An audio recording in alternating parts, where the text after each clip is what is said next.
Sejam bem-vindos a mais um bate-papo de comportamento e consciência com Gabriel Lopes e Tamires Cortá. Estamos no episódio 8, eu acho, que agora eu fiquei na dúvida. Episódio 8, deixa eu dar um pause aqui. Sim, estamos no episódio 8. Tensão do Homem das Cavernas. Então vamos entrando para o nosso bate-papo. Vamos avisar para todo mundo que a gente está ao vivo, conversando mais um pouquinho sobre consciência, sobre comportamento. Gente, eu estava gravando um vídeo sábado, que é o vídeo que eu faço para domingo do meu YouTube, de espiritualidade, ressignificando o movimento através da espiritualidade. E aí que eu fui me atinar da história da palavra consciência. Quando você busca a consciência, é com a ciência. Agora, qual linha de ciência que você vai seguir, né? Ciência é que vai ser o X da questão. Eu tinha me atentado a isso até agora, com ciência. E eu fiquei aqui viajando na hora que eu falei o negócio. Consciência. Vamos chamar o nosso convidado, que na verdade não é o nosso convidado hoje, mas a pessoa está bloqueada pelo Instagram. Pode isso? E Gabriel fica fazendo arte. Olá, bom dia. Bom dia! Tô aqui contando que você andou fazendo arte e você tá de castigo. Pois é, pois é. Isso que dá a gente construir casa, igual o Pablo Marçal fala, né? Constrói casa em terreno alheio e a gente tem que ficar seguindo aí as regras dos outros, mesmo que às vezes não funcione, mesmo que a regra esteja meio bagunçadinha, né? Então, mas fazer o quê, né? Faz Estamos aí, parte. E a gente faz não pode falar parte. muito mal do Instagram aqui não, senão eles vão lá e bloqueiam a gente também. Pois é, não tá nem citando o nome, sei que citou o nome agora. Ah, eu Então, tinha citado antes de você entrar já. Mas dá nada. então não Ai, continue recitando, citando, então. Cacilda. Ai, vamos lá, Mas, gente. E aí, já separaram papel, caneta para fazer as anotações? Tem tido muito conteúdo, gente. Muitas frases legais. Oh, não ficou parado o negócio aqui. Coloquei o tema e foi embora o tema. Peguem seu papel, sua eu- caneta. então, hoje nós falaremos sobre a tensão do homem da caverna. Antes eu queria saber de você, Tamires, assim, o que você tem de visão, o que você pode falar sobre tensão no corpo? Sobre os conhecimentos que você tem, que você trabalha, o que gera as dores por tensão. O que significa tensão? Peraí que eu tô passando por uma tensão aqui agora que não estão me deixando fixar o comentário. Só porque eu falei mal, você viu, né? Você viu, o trem é rápido. Gente, cliquei 1 milhão de vezes aqui para fixar o comentário. É tensão do Homem das Cavernas. Eu também tinha escrito errado.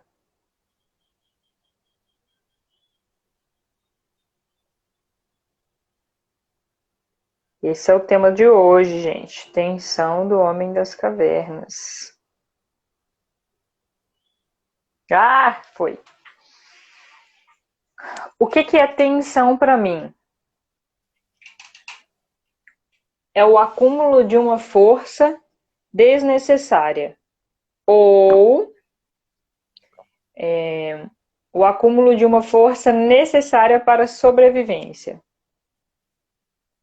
Que tem certas coisas atualmente que a gente já conscientemente considera como desnecessária, mas a gente ainda acumula algumas tensões porque está na nossa memória de sobrevivência, né? Então, vou dar um exemplo aqui para ficar mais claro para as pessoas.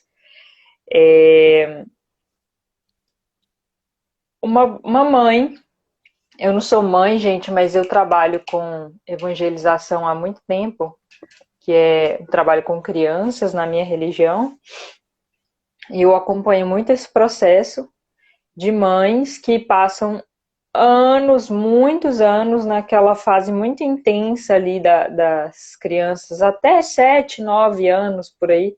Então você imagina quem tem um, dois, três ou mais de três filhos. Essa fase dura um bom tempo. Que a doação da mãe ela é muito intensa. Então esse nível de tensão ou de atenção, né, a mais aí no nosso dia a dia, ele acaba se tornando mais necessário e é instintivo.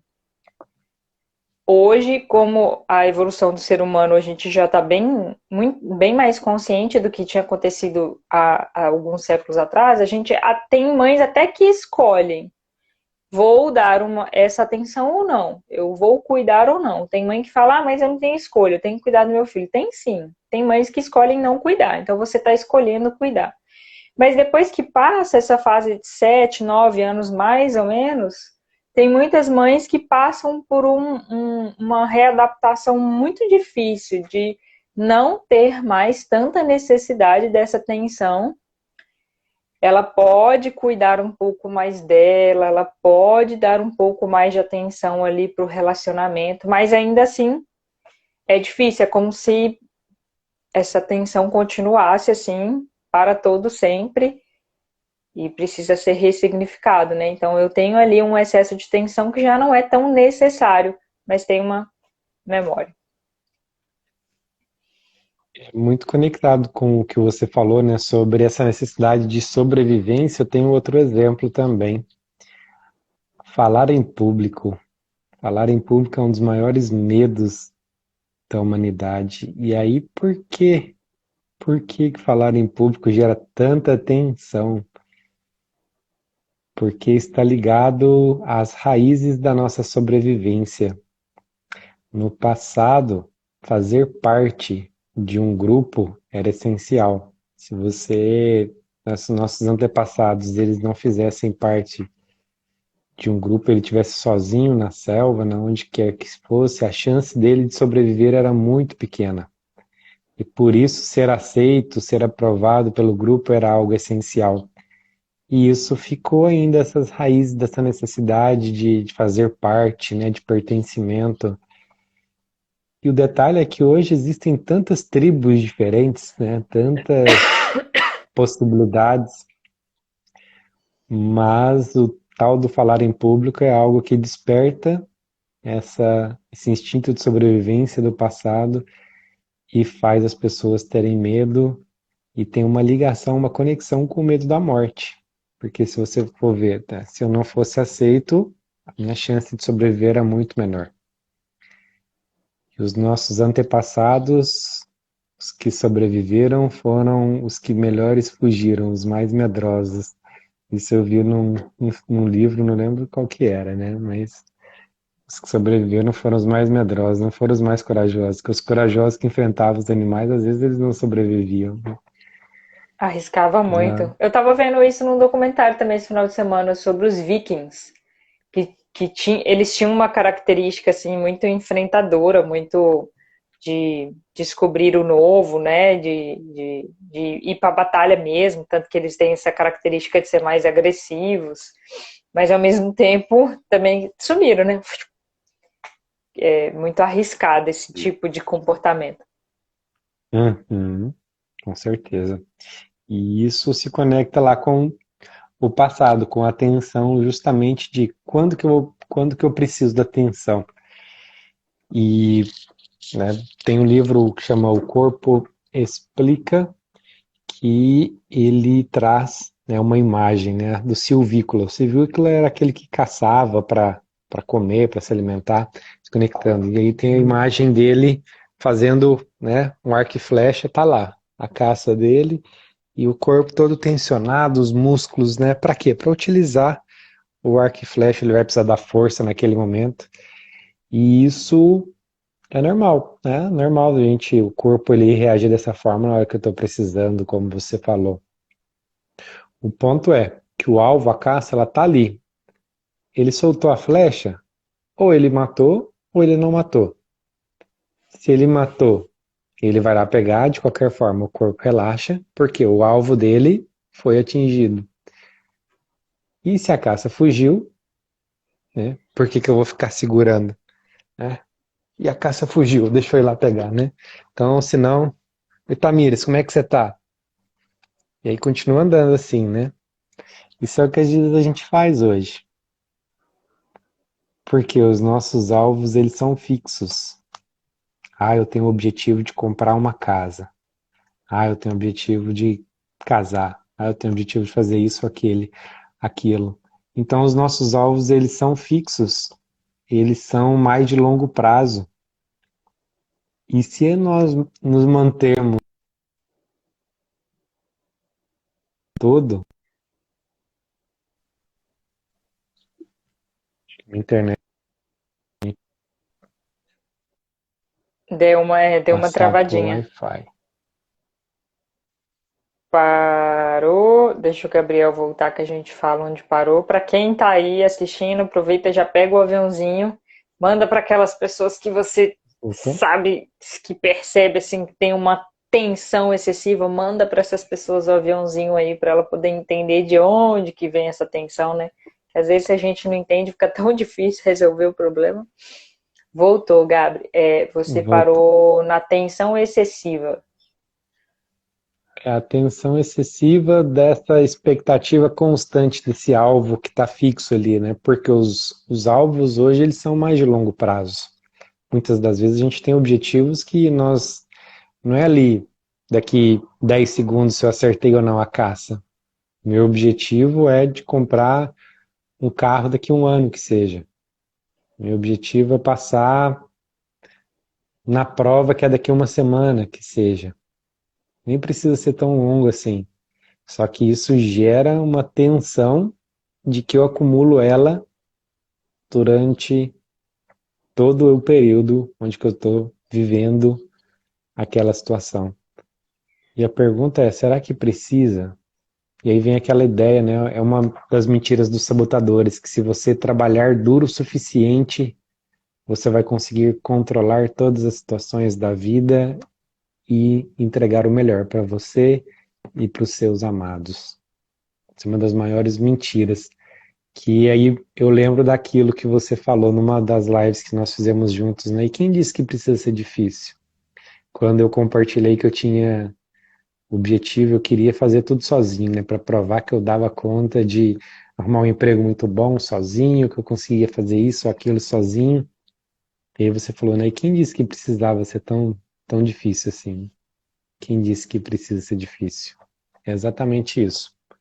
Os sabotadores, eles querem que seja difícil, eles querem que você fique tenso, eles querem que as coisas, que os sentimentos de frustração, a ansiedade, a expectativa sejam altas, porque é facinho de ficar frustrado com expectativas altas, expectativas mal planejadas, com base na nossa, nem vou falar na nossa imaginação, mas das fantasias que são criadas pela nossa mente. E aí anota aí, tem um vídeo da Lucilena Galvão que ela fala sobre imaginação no YouTube. A Lucilena Galvão, ela é diretora da... Eita, fugiu aqui. Eles falam sobre filosofia na prática. Ah, fugiu. Quando eu lembrar que Eu eu só sei trago que ela aqui. fala dos Nova estoicos e Acrópole. que ela é filósofa. Só. Ah, isso, Nova Nova Acrópole, Acrópole. verdade. Fundação Nova Acrópole. E é incrível, ela tem palestras incríveis no YouTube. Recomendo muito. Tem. Segue eles lá. E veja essa palestra sobre imaginação. A imaginação é uma capacidade gigantesca que nós podemos usar a nosso favor, só que se a gente não usa a nosso favor, ela é usada contra nós. Por quê? A imaginação mal direcionada, ela produz o quê? Produz medo. E aí eu ouvi do Pablo, não sei de quem que é, mas que o medo é a má gestão da sua imaginação. O medo é a má gestão da sua imaginação. Por quê? Lembrando aquela historinha, não sei se vocês já ouviram ou não, né, dos lobos, né? Tem um velho índio conversando com o seu netinho, e ele fala assim: dentro de mim existem dois lobos. Tem um lobo bom, lobo de virtudes, e tem um outro lobo que é mau, que ele só procura fazer o mal, alimenta o medo. Mas e aí, vovô, qual que é o lobo que ganha? Aquele que eu alimento. A pergunta é, né? Qual que é o lobo que vocês estão alimentando?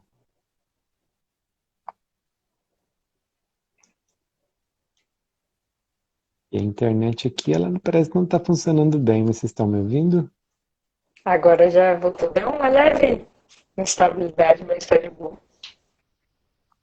Já passei pro celular já, porque o Wi-Fi falhou e mas estamos aí. Eu tô te vendo tudo embaçada. Ah, não, eu tô te vendo bem e tô te ouvindo bem também. Deixa eu ver se não é a minha aqui. Não, Tá aqui tá parecendo tudo certo. aquela bonequinha lá que o povo tá compartilhando pelo WhatsApp lá, aquela do mal Gente, lá, quem tá incentivando as aí? crianças. Débora 1, Débora 2, tem Débora Simone, Débora Finazzi, Rosângela, Sebastião, Edneia, Alexandre, Elza.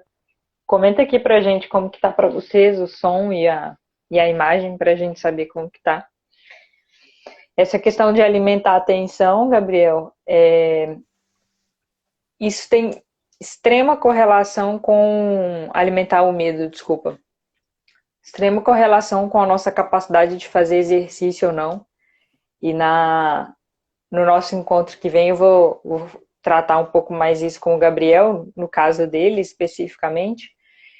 E por que que tem direta relação com... Edneia, tá ruim a imagem dos dois? Coloca assim, Gabriel Ah, igual 0 a 10, Tamires igual 0 a 10. Pra agora a sua gente... imagem normalizou. Ah, então tá. Para mim normalizou aqui.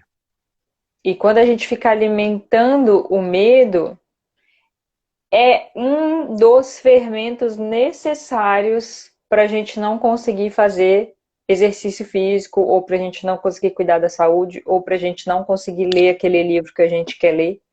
Por quê? O medo, ele está relacionado com o nosso instinto de sobrevivência. Eu preciso pensar um pouco melhor sobre essa frase aí que o Pablo Marçal falou, que o medo é o nosso... É o quê? A A nossa má gestão imaginação da nossa, mal, a má má gestão gestão da da nossa nossa imaginação. imaginação. Porque Lembrando ele de está que, relacionado... né, Ah, de que o medo excessivo, aquele que trava, não o medo do instinto isso. de sobrevivência. Então, isso é importante a gente deixar claro, porque como ele está relacionado a garantir a nossa sobrevivência, né, ele precisa existir. Agora, realmente, quando ele é excessivo e eu alimento ele, é aquele momento que eu só me preocupo com o trabalho, é aquele momento que eu acho que só o sono vai descansar, é aquele momento que eu acho que quanto mais eu comer, mais eu vou garantir a minha sobrevivência, e na verdade a gente fez tudo ao contrário lá na época das cavernas. A gente não comia demais, a gente comia o necessário para o que a gente precisava. A gente não trabalhava demais, a gente ia lá, caçava o que a gente precisava e a gente dormia toda vez que caçava, ou toda vez que se alimentava, que era o momento que o corpo precisava de renovar ali as suas energias. Então, tá precisando renovar a energia, beleza, não tá precisando. A gente tem hoje inúmeras outras formas de renovar a nossa energia que não é só através do sono. Então, se eu só alimento esse medo, fica difícil de eu entender que eu preciso cuidar da minha saúde fora do horário de trabalho, fora da minha rotina aí, né? Tão atribulada. A gente vai entrando nesse medo, porque eu preciso adquirir isso, eu preciso daquilo outro, e não consigo sair dele. Mas eu tô tão cansado, Tamir, estou sem energia, então não tenho energia para fazer atividade física. Né? Porque atividade física demanda energia, né, Tamires? Então não tem tempo, né? Só que, Exatamente, fala bem só, comum. né? Só que, muito pelo contrário, né? Fazer atividade física te dá um banco, vamos falar assim, E aí, a partir da minha visão aqui, fazer atividade física aumenta o tanque de combustível. Faz sentido? É você Gasta investir na bolsa energia, de né? valores. Você depois vive dos dividendos. É, e aí assim, é porque como as pessoas falam muito de energia, né? Ah, não tem energia, né? Fazer atividade física gasta energia também, gasta. Só que você vai aumentando o seu tanque de combustível, né? E aí, como a Tamires falou, então, ou seja, quando você dormir, o tanque de combustível agora está maior, então no dia seguinte você tem um pouquinho mais de quilômetros para você andar. E aí no outro dia um Sim, pouquinho mais, um pouquinho mais, um e pouquinho não mais. só atividade física também, isso que a gente está fazendo aqui. Tem atividades que te dão energia e tem atividades que te tiram energia. Então, além daquele tempo que você está ali gastando fazendo aquela atividade, então vocês estão aqui gastando o tempo de vocês fazendo essa atividade. Essa é uma tipo de atividade que te dá mais energia. A atividade física também, ela te dá mais energia. Tem uma live gravada aqui, eu vou depois da nossa live colocar no Stories, que foi de uma aluna que participou de uma aula ao vivo comigo e ela relatando que ela já estava há mais de semanas com dores e ela, quando a aula era tarde, quando ela foi, meu pai tá querendo alguma coisa aqui que eu não sei o que é. Quando ela foi, ele apareceu aqui na janela. Quando foi para ela fazer a aula à noite, ela falou, pensou com ela, né? Ai, mas eu tô tão cansada, para que eu me inscrevi nessa aula? Eu queria ir dormir e tudo mais, mas ela falou, mas eu vou. E aí ela foi, participou da aula, que era 8h30 da noite, por aí terminou 10 horas, mais ou menos, depois de um dia de trabalho, cansada, e ela já estava vindo de dores naquela semana. Aí no dia seguinte ela me manda mensagem, Tamires, acordei sem dor. Ela achou que ia acordar mais cansada, que aquilo atrapalharia, entendido a causa das dores dela, investiu se auto-observar para entender mais como o corpo dela funciona, foi dormir mais tarde e no dia seguinte ela amanheceu melhor. Para vocês entenderem mais uma vez que não é só o sono que descansa e que tem atividades que nos dão energia e tem outras que nos tiram também. Eu já percebi isso depois que eu diminuí um pouco as minhas saídas no final de semana, diminuí parando aí o consumo da bebida alcoólica. Nossa, e como eu percebi que isso melhorou demais a minha energia. Voltou, Gabi? Voltei. E sabe qual que é o maior ladrão de energia do mundo? Amplamente Hum. procurado. É a cobrança, Ah, essa daí. principalmente a autocobrança. E aí o que que Essa acontece? daí eu faço tudo, eu posso fazer atividade física, eu diminuo o consumo de bebida alcoólica, eu paro de sair final de semana, mas essa daí ainda é assim, ó, companheira. E aí por que que a sua aluna não acordou com dor? Porque no dia seguinte, se ela tivesse dormido, ela ia descobrir de que aquele sono não foi reparador, não descansou.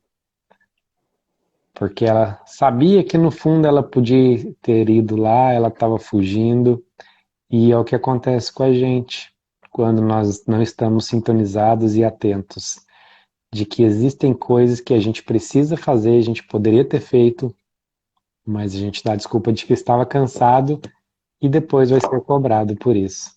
Ou seja, o nosso processo de sabotagem ele funciona, ele se retroalimenta. Primeiro você não faz, depois você se cobra por não ter feito.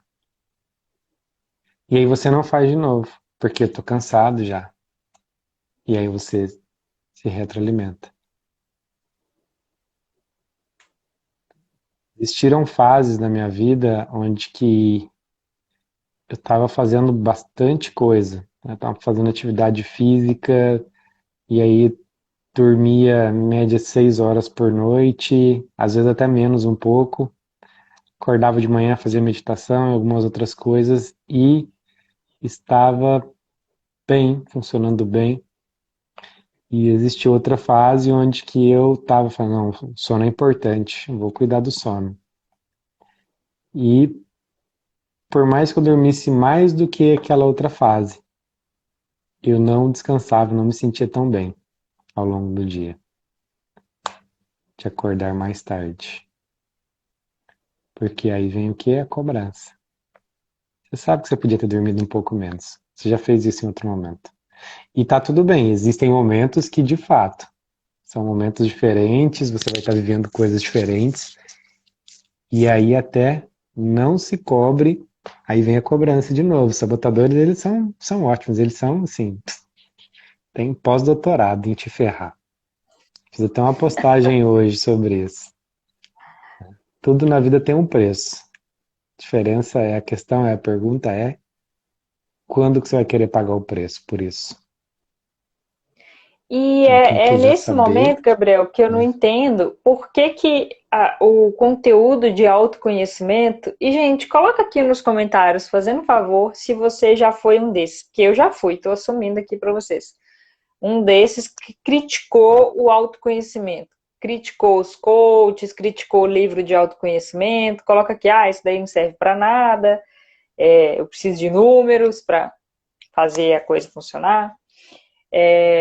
Porque, e aí eu fico pensando assim, por que que o autoconhecimento ficou tão banalizado? Sendo que eu preciso entender os sinais do meu corpo, eu preciso me conhecer para saber, vou dormir mais ou dormir menos? Vou apertar o pé no acelerador nessa fase da minha vida ou vou apertar o pé no freio? Qual comportamento para cada momento eu preciso? Eu preciso de um comportamento mais intenso, eu preciso de um comportamento mais leve? Porque nenhum dos dois nos extremos, levado por muito tempo, ele é saudável. Mas a gente sabe que vai ter momentos que você vai precisar de ações mais enérgicas, vai ter momentos que você vai dormir menos por outras escolhas que você fez, e aí você vai fazendo uma questão de custo-benefício, né?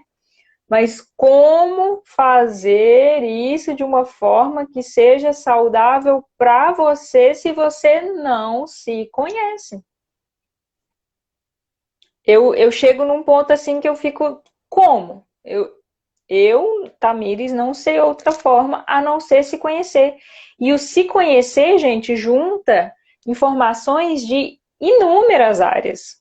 Informações de psicologia, informações de biologia, informações de química, para você saber como que seu corpo funciona, história, para você entender as tensões do homem das cavernas. E esse é o nosso objetivo aqui, tanto na minha metodologia quanto a do Gabriel, te oferecer ferramentas para isso, com base nos estudos que a gente faz, né, Gabi? Tá preparado para uma chapuletada? Ai, Jesus! Tô. Tem que anotar a chapuletada ou não? Pode ir só. Só se você quiser. Sabe por que que as pessoas não gostam de autoajuda?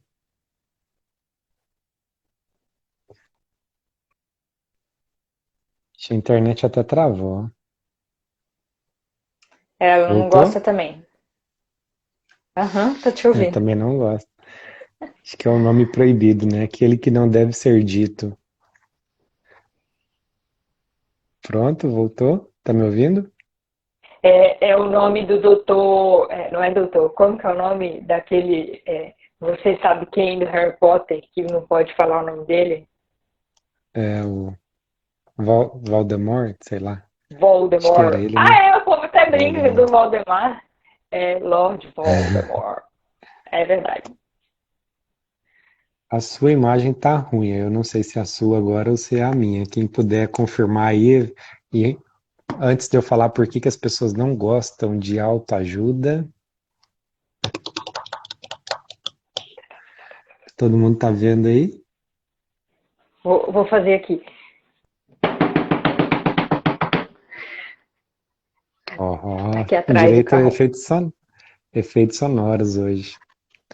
As pessoas não gostam de autoajuda porque ninguém quer fazer por si mesmo. Todo mundo quer que o outro faça por ele.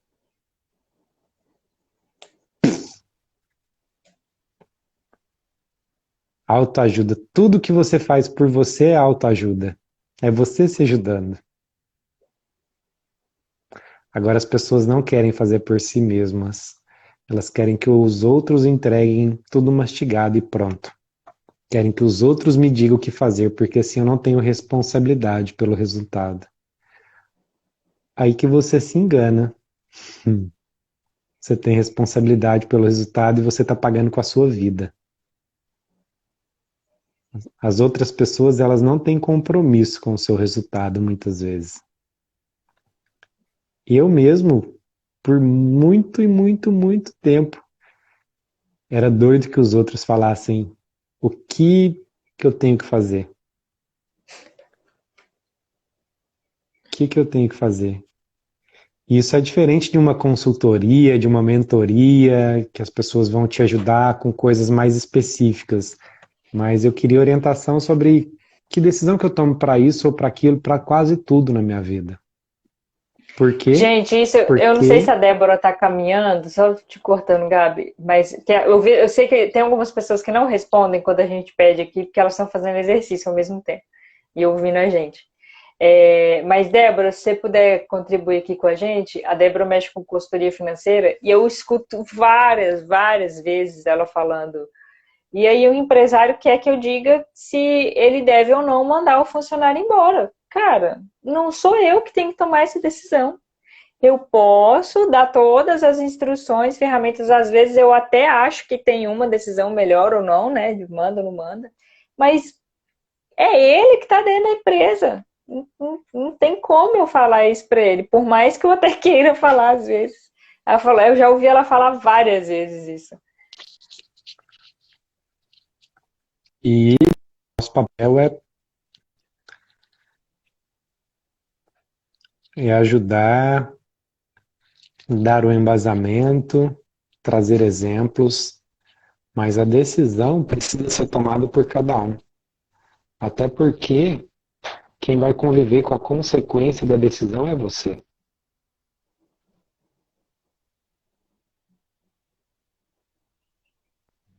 Algumas coisas, né, eu até comento dentro da que a gente tem partes, né? O coaching em si, a metodologia do coaching, trabalha através de perguntas.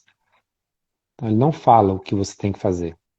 Você, ele te abre o mundo, te abre o mapa, acende a luz, mostra os caminhos, ilumina os caminhos para você tomar a decisão. E aí eu, dentro do como eu trabalho, tem um pouquinho de treinamento também, para falar e explicar como é que funciona o cérebro, isso ou aquilo. E aí nisso, talvez traz alguns exemplos e algumas histórias que vão te ajudar a tomar a decisão. Mas falar, ó, você tem que fazer isso, com exceção de algumas poucas tarefinhas que são coisas pequenas, porque o maior sempre é você que tem que decidir. E, Gabriel, você sabe que me veio um trem engraçado aqui na cabeça agora. Eu nunca tinha feito essa correlação. Isso acontece muito nos atendimentos médicos, quando a pessoa, tô com artrose no joelho, tô com problema de coluna, tô com pressão alta, foi no médico. E o médico ainda atualmente na nossa sociedade tem essa posição de falar, faz isso, não faz aquilo outro, né? Porém, na maior parte das vezes, pelo menos de tudo o que eu acompanho de pessoas que já vieram indicadas para mim de médico, que foi a maior parte, porque eu trabalho com dor, elas têm duas orientações do médico, no mínimo. Você vai tomar esse remédio e você vai fazer atividade física. No meio do caminho pode até ter uma fisioterapia aí, né? Muitos já vieram para mim com remédio de antidepressivo para melhorar dores corporais.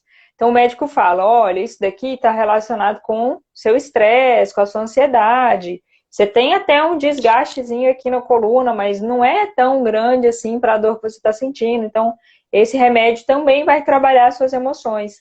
Mas precisa ver essa causa desse estresse, precisa trabalhar o que é que está causando essa ansiedade. Aí a pessoa para no remédio. Então, não, mas foi o médico que falou para eu tomar remédio. Tá, o médico que te falou para você tomar remédio e falou que também precisa fazer atividade física. Hoje são pouquíssimos os que falam o contrário. Ou o médico falou para você tomar remédio e falou para buscar a causa das suas emoções. O que é de estresse que está acontecendo? Ele não consegue trabalhar isso no consultório, nem dá tempo, gente. Você que vai ter que buscar. Mas aí você fica no remédio. Aí chega uma hora que o remédio não tá funcionando mais, aí você fica assim, ah, mas foi o remédio que o médico passou e aí, você fez a outra parte que ele falou pra fazer ou você ficou só no que era mais fácil ou que era mais que a sua cabeça aceitou melhor, né? Porque aí vem a história da autoajuda, porque que as pessoas não gostam da autoajuda. Porque foi orientação dele também. Não adianta você querer responsabilizar o médico depois, porque o remédio não funcionou, porque o remédio é uma parte do que o médico falou para você fazer. Precisa seguir o restante também e assumir a sua responsabilidade desse processo. Existe um gatilho mental, que é uma forma automática do nosso cérebro de funcionar, que chama, voltou? Tô te ouvindo. Congruência. Voltou? Pode. Estão Estava me vendo a ouvindo bem? resposta da Débora ali. Ok. Tô te ouvindo bem. Eu vou comentar sobre a resposta dela. Que se o coaching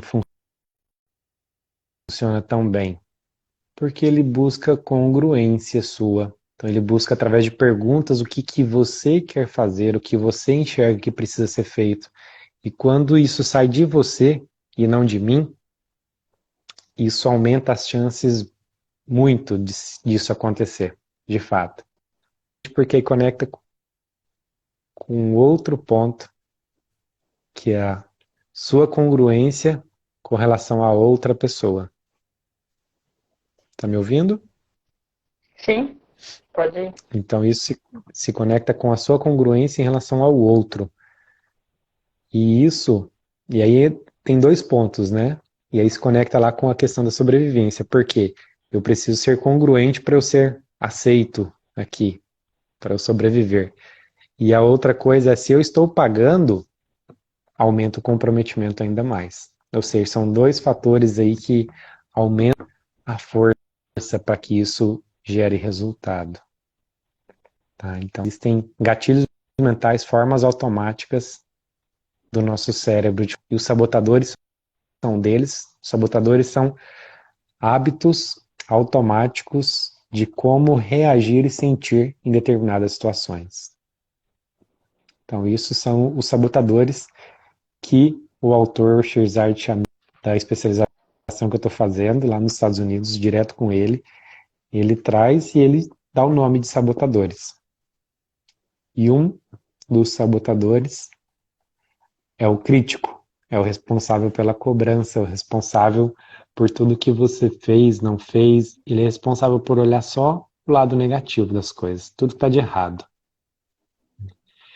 E comentando aqui sobre a questão da Débora, que ela falou, né, que as pessoas querem pagar o preço do sucesso e do fracasso, né, porque o preço do sucesso é alto, porque precisa de esforço, disciplina, responsabilidade, uma boa pitada de querer e esforço.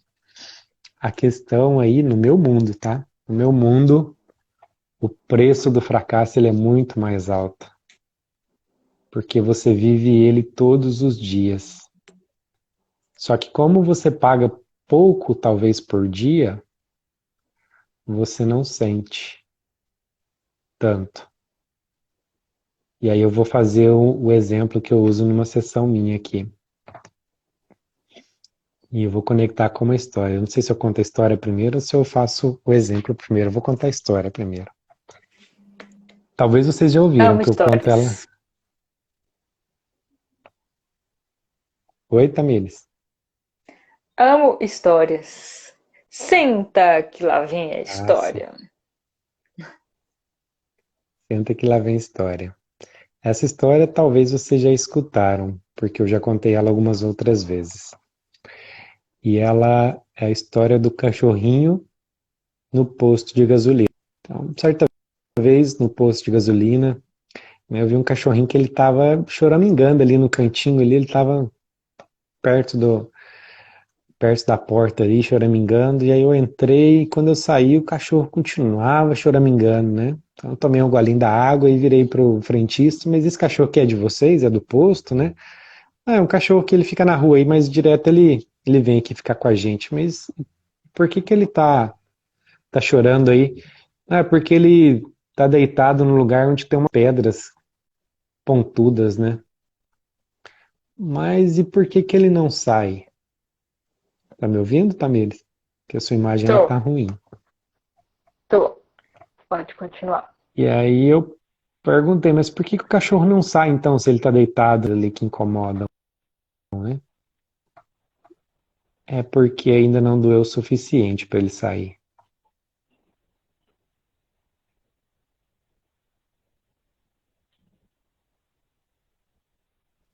E aí eu vou perguntar, o que que é uma coisa assim, talvez simples, que é algo que você sabe que precisaria mudar, que você quer mudar, implementar na sua vida, mas que até hoje não deu muito certo. Você tem algum exemplo, Tamires?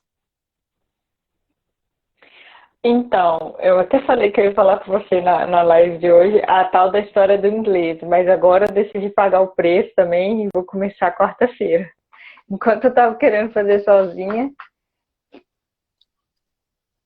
não foi. Cortou, E né? a última vez que eu paguei o preço, cortou? Ouviu? Sobre o inglês, que Hum. eu já estava tentando mudar há um tempo e não estava conseguindo, eu até falei em uma das nossas lives. Aí a Rita entrou em contato comigo e a vez que eu mais estudei certinho o inglês e me dediquei mesmo foi quando eu paguei na escola. Fiz 1 ano e meio. Depois disso, comecei, parei, até achei umas anotações que eu estava estudando My English online. Comecei, parei, aí agora no final do ano que me veio a necessidade do inglês de novo, comecei, parei. Agora eu decidi pagar o preço. Tem quanto tempo que você está tentando aprender inglês? A última vez que eu fiz direitinho, estava no segundo ano da faculdade, 2009, 2019, tem mais de 10 anos. Tá cortando, Tamires. Qual que é, sim, quando que você começou? Desde quando você está tentando aprender inglês? 2009, desde 2009. 2009. 2009, ok. E 2009, você tem 12 anos já. Qual que é o nível de dor, assim, de não falar inglês? De 0 a 10? Atualmente, 9. Atualmente 9, mas na média, assim, antes, quanto que era o nível de dor ao longo desses 12 anos aí? Ah, cada vez que precisava, eu lembrava da dor, né? Ficava aquela coisa ali, 5, porque às vezes eu queria algumas informações de artigo científico e eu sempre ficava enrolando para ler porque estava em inglês.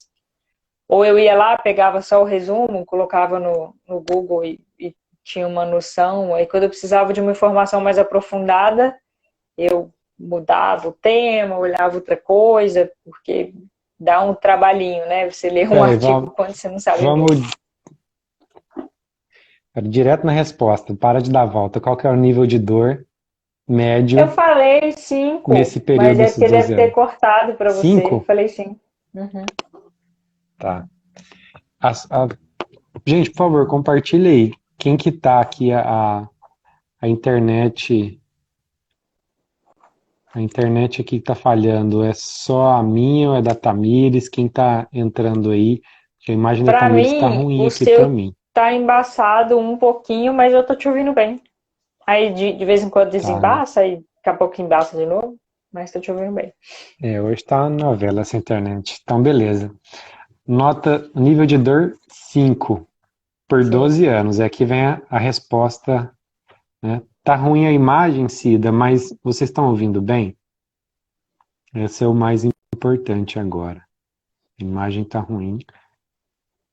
E fala se é a imagem da Tamires ou do Gabriel, né? Se vocês puderem falar assim, né?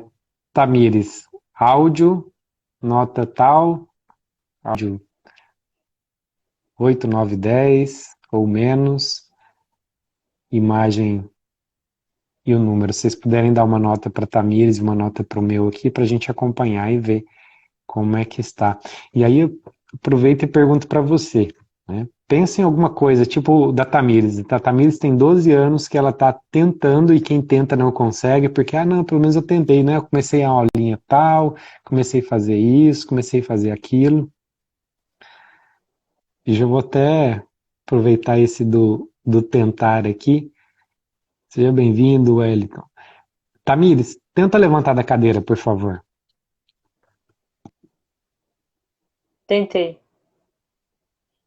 Tentou, né? Não, mas tenta levantar da cadeira. Tentei. Tenta levantar da cadeira aí, Tamires. Né? As pessoas, né? Aí você levantou? Levantei. Mas eu falei só para tentar, não falei para você levantar. Falei para você tentar levantar da cadeira, né? Ah, então Existe, você decide aí o que você quer. né? Não, eu tô falando para você tentar levantar da cadeira. Não falei para você levanta da cadeira. Então as pessoas elas Aí eu precisam entender que não existe o estado, né, em cima do tentar. muro. Não existe em cima do muro. Ou você levanta ou você fica sentado. Não existe o estado tentar levantar da cadeira. O tentar no meu mundo é uma palavra que tinha que ser cortada. Eu posso estar experimentando. Bom dia, Cleomar. Eu posso estar experimentando, eu posso estar no processo. Eu ainda não cheguei, eu estou no processo de me levantar. Ok. Mas agora ficar tentando, tentando, não vai. E agora Ou eu não então, quero me levantar, né? Quero, não quero. E o geralmente é que não, no eu tava fundo eu não conversando. quero, não estou querendo pagar o preço. E eu tava conversando com uma pessoa esses dias sobre o não também. E quando você não quer alguma coisa, você escolhe por algo que você quer. Então, o nosso cérebro ele vai aceitar muito melhor o positivo do que o negativo. Então, você não é que você não quer levantar, você quer ficar sentado.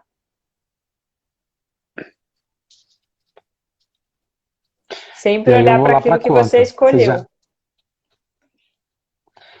Então, olha aí, pensa no que vocês estão tentando, tentando fazer.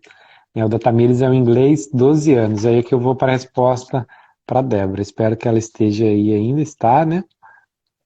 Então, vamos lá, nível de num ano, nós temos 365 dias. Bom dia. 365 dias. De 5, que é o nível de dor do inglês para Tamires, dá 1825 pontos de dor. Eu chamo esse de pontos de dor. Vezes 12 anos, 21.900 pontos de dor em 12 anos. E agora vamos supor que existe o ponto de dor causado aí pelo esforço. Vamos falar pelo esforço, né? Vamos falar que fosse 10 e a Tamir se dedicasse por um ano para ela fazer o inglês acontecer. Por um ano, assim, vai ser intenso. 10 vezes 365, 3.650 pontos de dor. O que sai mais caro aí, Débora?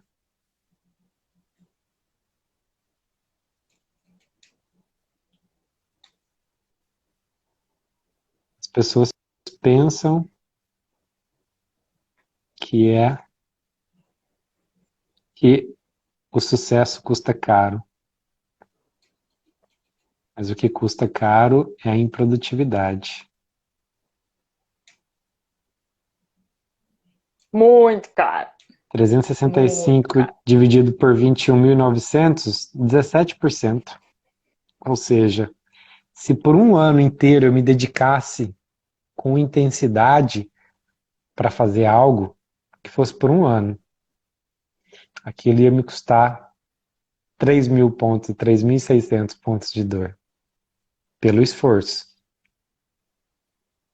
Só que a dor do esforço, ela é muito recompensada. Agora, a dor de eu não ter feito, além de ter sido uma dor acumulada, não tem recompensa nenhuma nela. Muito pelo contrário. Essa dor aí, pelos juros compostos, isso é porque eu não coloquei os juros compostos nela aí, né? Porque existem juros compostos. A dor do esforço, ela sofre juros compostos também. Só que juros compostos em resultado que você vai colher. Não, não, não, não, não, não. Tem o nenenzinho que aparece no vídeo da Natália Arcuri que ela chama dos juros compostos. Não, não, não, não, não. Não quero juro composto. Não, não, não, não, não, não. E eu não sei como chama, tá com o perfil Mulher de Lua, sobre a questão de não evoluir no inglês. É algum bloqueio que você tem, algum bloqueio de aprendizagem. Pode ser que alguém falou que você não conseguia aprender, que você era incapaz, que é difícil aprender, e alguma dessas coisas você acreditou. Inconscientemente você acreditou. E existe um bloqueio aí sobre a aprendizagem. Porque naturalmente você é capaz de aprender. A Cris. Ah, perfeito, Cris. Cris, naturalmente você é capaz de aprender. Mas existe algum bloqueiozinho aí que a porta ela foi fechada e de que você acredita que isso, e aí isso é retroalimentado. Por quê? Você em algum momento acreditou que não conseguia, e aí você vai lá, faz aula, eu não sou capaz de aprender tanto mesmo. E aí o resultado não é tão bom. E aí aquilo alimenta. Quer você acredite que consegue, quer você acredite que não consegue, de qualquer maneira você está certo. Já dizia E, Henry Ford. Minha e professora de Gabriel, quarta série. E o aí, Pablo ó. traz que os professores são os maiores bloqueadores de. Vem os pais primeiro, depois vem os professores. São os maiores bloqueadores de conhecimento, assim, de bloqueio de aprendizagem. O bloqueio de aprendizagem é muito causado por professores. Está na hora da gente ressignificar isso, Cris.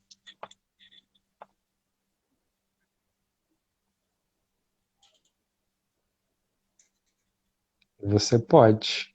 Ela não é nenhuma, vamos falar assim, a profecia ela só se cumpre se a gente quiser, porque quem manda na profecia somos nós.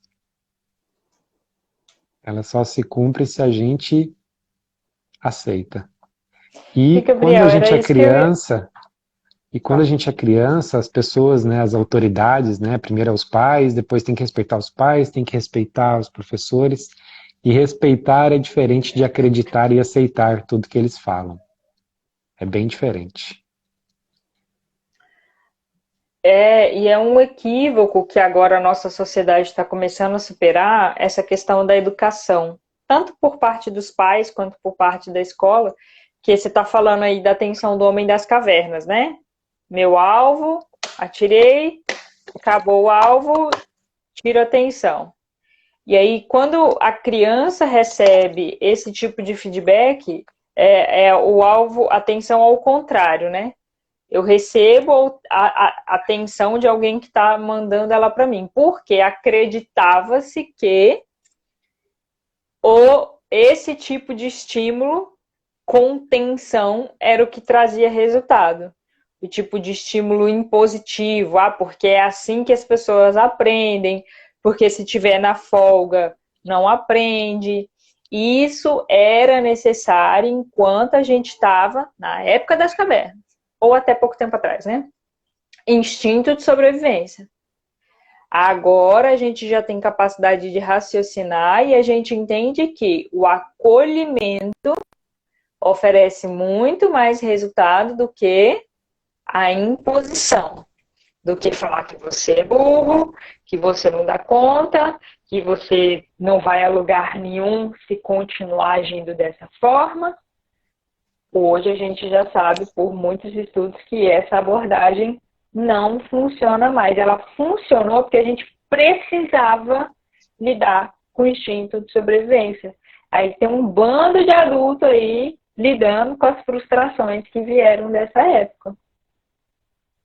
Ressignificar essa forma de abordar criança e adolescente. E aí, se você não se conhece, não para refletir o que faz parte de mim ou não faz parte de mim, porque isso revela a frustração da professora que ela passou para você. Uhum. As frustrações, os outros, eles querem nos empurrar as frustrações deles. Os pais, inconscientemente, eles empurram as frustrações deles para os filhos. Os medos, as preocupações, querem projetar nos filhos os sonhos deles, querem que os filhos se tornem aquilo que eles não se tornaram. E aí trazer a espiritualidade para esse momento é muito importante, né, Gabriel? Porque senão a gente cai na necessidade de culpar alguém. A Rosângela colocou aqui a questão do médico e com o remédio para fibromialgia. Não tem culpa do outro. Você não estava naquela situação por um acaso. Você não veio com esses pais por um acaso, mas aí esse autoconhecimento, fazer essa reflexão para entender que era um problema dele, com a vida dele, e que eu vivi aquilo ali para eu poder aprender. Agora está na hora de ressignificar, olhar diferente para isso. Senão aí eu vou querer colocar a culpa nos meus pais, na minha professora de inglês, no meu médico que deu o remédio lá para fibromialgia. Meu amigo, também não vai sair do lugar do mesmo jeito. Igual a imposição aí da informação. Vai te paralisar do mesmo jeito. Porque se a solução está no outro, você vai ter que depender sempre do outro para resolver seu problema. Aí tem que ir lá procurar o outro, né? Esse outro já morreu e aí ferrou, né? Acabou. Minha vida acabou também, né? Porque o outro foi pro túmulo, então a minha solução foi pro túmulo junto com ele. E o ponto é que a professora ou o pai falou isso às vezes uma vez. Quem está repetindo isso há décadas?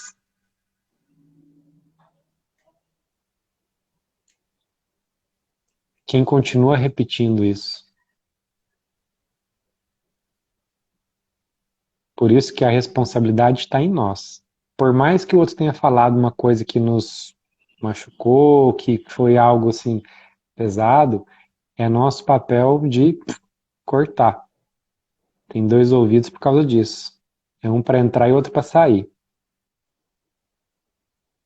Passa pelo filtro. Nós precisamos desenvolver o filtro. Desenvolver não, ligar o filtro, porque o filtro está aí. Só que o filtro, ele melhora a eficiência dele conforme a gente se conhece. Conforme a gente se conhece, conforme a gente usa o autoajuda, a gente se ajuda, então o filtro ele vai ficando mais eficiente. Até num ponto que, Gandhi, perdoa o fulano de tal. Não, não perdoo. Não, mas como assim? Você é um exemplo de paz e tal. Não, não perdoo, porque para perdoar eu teria que me ofender primeiro. Quando Então a gente não Deus, se ele... sentir ofendido mais, né? E por isso que a gente fala, Deus me perdoa, Deus me perdoa. Desculpa, mas Deus não vai te perdoar.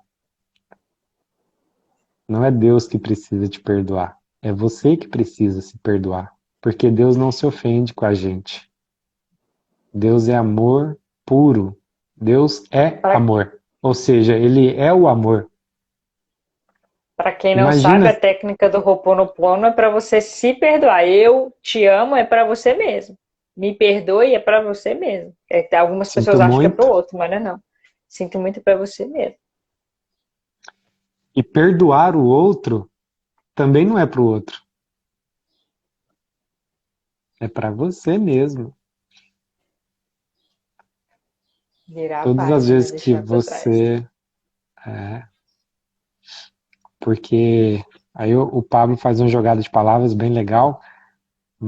Água, mágoa. Quando eu tenho mágoa do outro, imagina uma água parada por 20 anos. Tanto que não vai cheirar bem aquela É, água. podre. Pois é. E o nosso corpo é formado de 70% de água. Imagina essa água parada dentro de você. Que Gabi, estrago que são não tá 7 fazendo. e 5 já. Vamos passar a tarefa, Eita, caminhar para o nós. final. Hoje voou, né? Voou. Então é isso aí, gente. Deixa fluir. Deixa as coisas fluírem. Deixa pra lá. Deixa passar. E aí tem uma última aqui, então, já para ir finalizando, né? O correr atrás do prejuízo. As pessoas falam muito, vou correr atrás do prejuízo. Se o prejuízo já tá indo embora, por que que você vai correr atrás dele? Deixa ele embora. Correr atrás do prejuízo. É prejuízo, deixa ele embora. Vai cuidar da sua vida no agora. Exatamente. Muito bem. Gente, vou passar uma tarefinha, Gabriel. Não sei se você tem tarefa para hoje, para a gente não correr atrás do prejuízo, mas liberar tensão de forma consciente, que é prevenir novas dores, cuidar da sua qualidade de vida. Vou deixar a tarefa aqui que, para quem me segue já sabe, para quem não me segue, tem várias lives aqui no GTV, vou deixar aqui depois da live também. Prática das autoliberações miofasciais, é igual a história da autoajuda. Ninguém vai resolver por você, você vai aprender e aplicar em você. Prática das autoliberações miofasciais ajuda a gente a diminuir essa tensão de forma consciente para não ficar carregando tanta coisa diariamente e prevenir novas dores, além de aliviar qualquer coisa que tem aí diariamente. Não deixa para fazer só quando você tem dor. Então, prática da autoliberação aí para todos esses dias. E semana que vem a gente fala mais dessas tensões aí junto com o Gabriel. E do meu lado aqui, se existe alguém que você precisa perdoar, e perdoar não é dar permissão para a pessoa ter feito o que fez, permissão não é concordar com a pessoa ter feito o que fez, é simplesmente soltar essa algema que te prende a essa pessoa. Por quê? Se isso não te fez bem, por que que você continua carregando isso com você? A mesma coisa como se você tivesse passado uma algema para a pessoa e leva ela para a cama, leva ela para o banheiro, leva ela para o banho, ela está te acompanhando o tempo todo aí. Então é hora de liberar. Se liberar. Escrever uma carta para essa pessoa e fazer o exercício do Ho Oponopono para você, na frente do espelho, por não ter feito isso antes, porque não se cobre porque você não tinha esse conhecimento antes. Então não se cobre. Não se cobre, não se culpe. Por quê? A criança acabou de entrar no jardim. Quanto que é raiz quadrada de 16? É um absurdo você não saber raiz quadrada de 16. Tá burro! Como é que a gente vai ficar cobrando o outro por aquilo que ele não sabe ainda? Então não se cobre, não se culpe. Ho'oponopono. Uma ótima semana para você. Muito bem, gente. Boa semana, boas tarefinhas. Vamos em busca aí desse conhecimento do nosso homem das cavernas, das nossas tensões, para a gente ter mais qualidade de vida e continuar avançando e crescendo cada vez mais. E esse foi mais um bate-papo do Comportamento e Consciência Nosso 8. Obrigada por hoje, Gabriel, e todas as pessoas que estão aqui também. Boa semana. Tchau, tchau. Tchau, tchau.